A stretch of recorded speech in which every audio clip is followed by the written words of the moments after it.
Hey guys, it's your girl AlicPink, and today's video I'm going to be talking about books I am currently reading.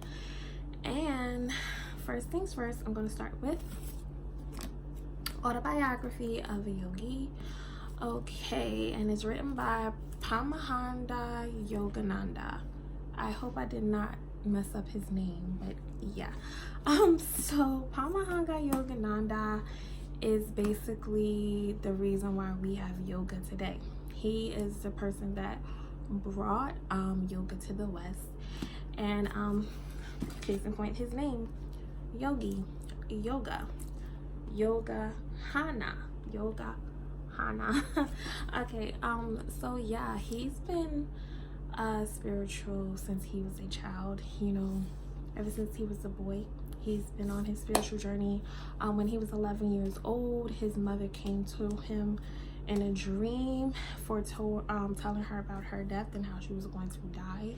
He was at his brother's wedding, and he basically warned his father and was like, we have to go back, okay?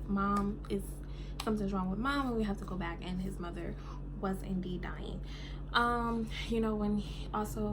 And from that point in day, since he was 11, seeing visions, he saw in visions. Since then, he had a close relationship with Mother Earth, and also Steve Jobs read his book every year. Steve Jobs even gave this book a gift to people at his memorial after he died. He wanted people to read this book. This book is amazing. He also talks about veganism in this book and meditation, and he strongly believes that people can survive off of plant-based diets and eating greens and nuts and things like that. And I believe this is a great book if you're starting off in your spiritual journey. So this is a great recommendation. A great recommendation if you're starting off in your spiritual journey and you want to learn more about meditation, want to learn more about veganism, want to learn more about yoga, want to learn about how you connect with source. He also talks about life after death in this book as well. I'm just reading it, so I didn't get that far, but I know that this is what he talks about. So yeah, guys, great book, and I can't wait to finish it. Okay, so the second book that I am currently reading is Smart Women Finish Rich by David Batch. Okay, this book is amazing as well. It teaches you about your finances. This don't have anything to do with spiritual or anything like that, but it teaches you about your finances and how women should most definitely know where their money is going, how to invest their money, how to save their money, how to always have money of their own. This is a great book for that.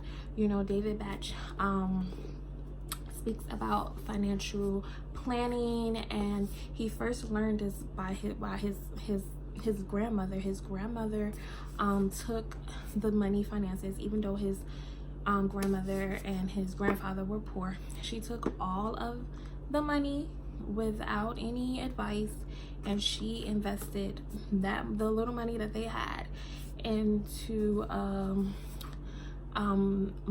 companies. She felt like that was the key to success. She did not care. She was like, look, you ain't doing it, so we gotta go and we gotta get this money. I'm gonna take care of this money, and you just sit back and give me your money, and I'm going to invest it. And this was like when women didn't have a voice back in the day, when women didn't have a voice. And he learned all his money about his grandmother. His grandmother died a rich woman. I first learned about this book by Rachel Hollis. I was listening to her podcast, and she was interviewing him, and he was telling how when he was like, I think around 5 years old or so, his grandmother told he used to get allowances and things like that. So his grandmother told him to save up the little money that you have and invest it. And he invested his little bit of money into McDonald's, like 3 shares of McDonald's. So this is a great book if you want to learn more about finances and how to invest your money and how to save your money and how to take control of your money, and don't rely 100% on your husband, take care of your own money. And this is a great book for women in finance. Also, I am reading a third book.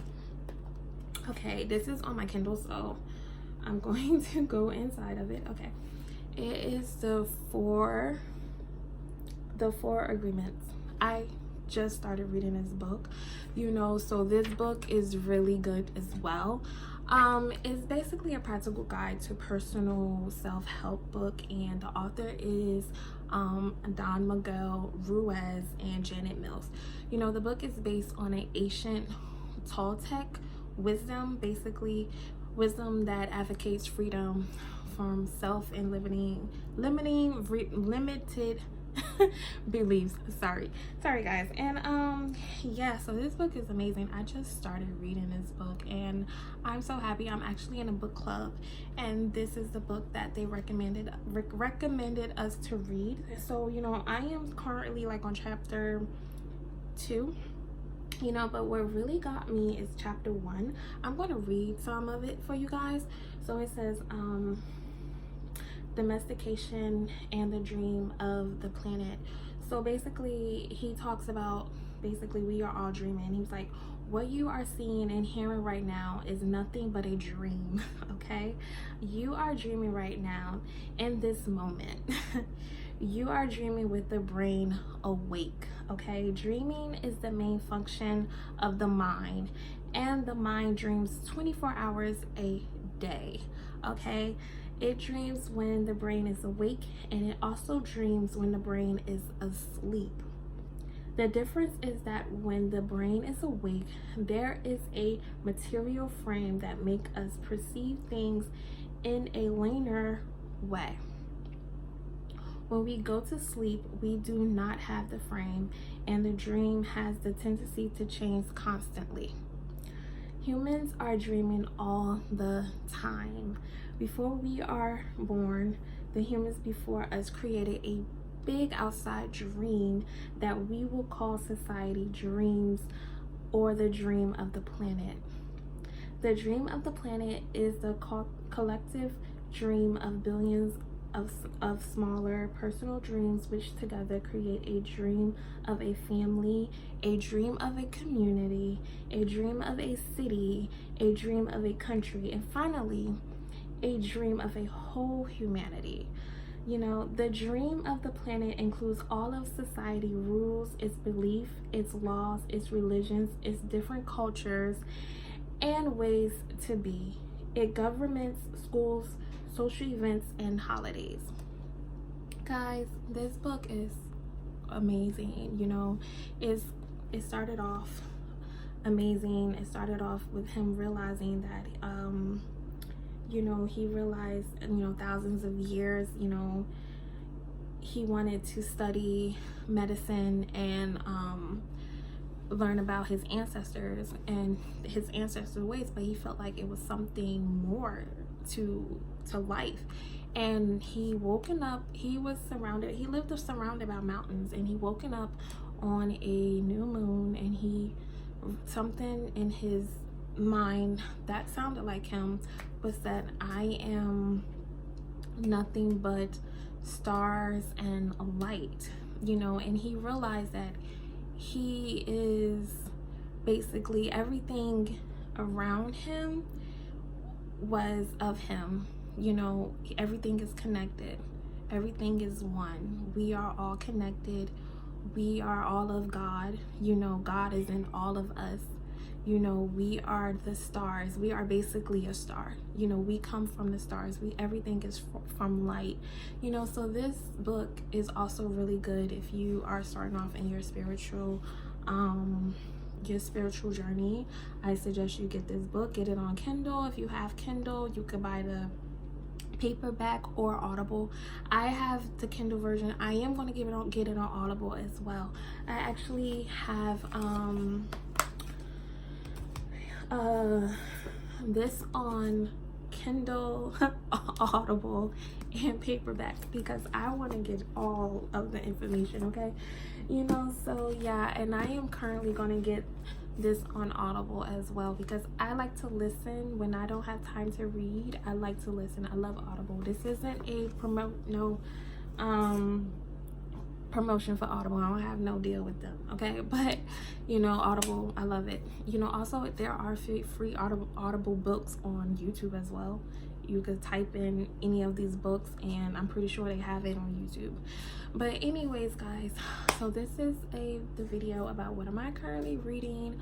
You could comment down below and comment what you're currently reading, or have you read any of these books, you know, and tell me what it's about. And also you could give me book recommendations. I would love to read more books too. You know, I am definitely on my reading journey, and I'm trying to read a lot of books, you know, this year, and before the year ends. Actually, I want to read a lot more books before the year end. And in the beginning, 2020, I want to start off fresh and new with some new list of books that I want to read that year. So yeah, guys, like and comment down below and subscribe please to this channel. And this is Alicia Pink signing off. Thank you guys for watching. Bye.